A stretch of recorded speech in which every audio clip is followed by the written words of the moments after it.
this discussion, came to a heated point between the Church of the East and the West, and they split. And now we have Roman Catholicism on one side of the table and Greek Orthodox or Eastern Orthodoxy on the other side of the table. And there's still this disagreement over some matters of the Trinity, over matters of authority, over matters of how we define God. There's just an opportunity, I think, for the adversary to wreak havoc in the church. He's all about separating and splitting people and isolating people. That's his scheme. That's his modus operandi, right? He likes to work in the arena of separating people, right? Like a lion charging a pack of animals, right? Prey. What am I saying? Let's say gazelles, right? And a lion is charging a pack of gazelles because he wants to take one down.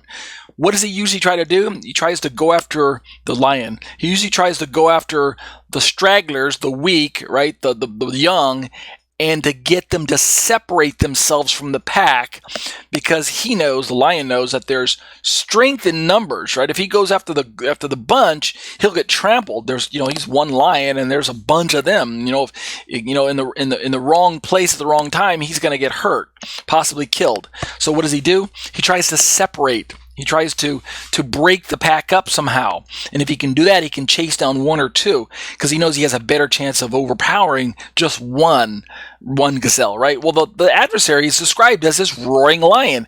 And what does he do? He separates us as people groups.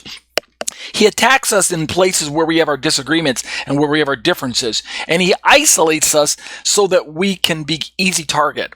And so we've got to be aware of his tactics. And unfortunately, as humans, we haven't always done the best job. So the church split from Judaism, right, very early on, right? There's that separation all over again, right? Old and the New Testament got split, right? There's that separation all over again, right? Moses got split. Moses' teachings got separated from Jesus' teachings, right? They got separated. And now the church splits itself, right? East and West.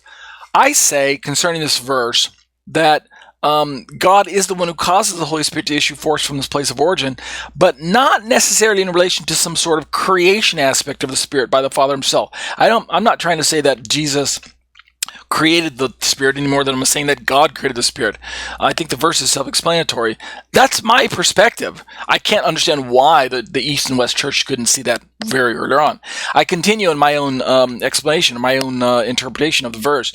While I say Yeshua the Son, in the authoritative scheme, he authoritatively and of his own volition freely dispatches, as it were, that which proceeds from the Father. So Yeshua steps in and takes that position. He sends the Holy Spirit. Yeshua says, I'm going to send him to you. Right? This must be, of course, the charge that he got from his Father. He got permission to send the Holy Spirit.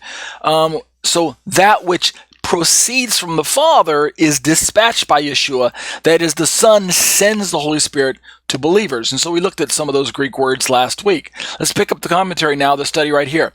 We've got a quote from Wikipedia once again, which is going to say this about the Filioque. Again, Filioque is Latin for "and the Son," and it refers to the creedal confession that talks about the Holy Spirit sends and the Son sends, right? One church denomination added a phrase or a clause that became known as that Filioque clause that caused a lot of people to be upset. Hey, how can you alter our creed of beliefs?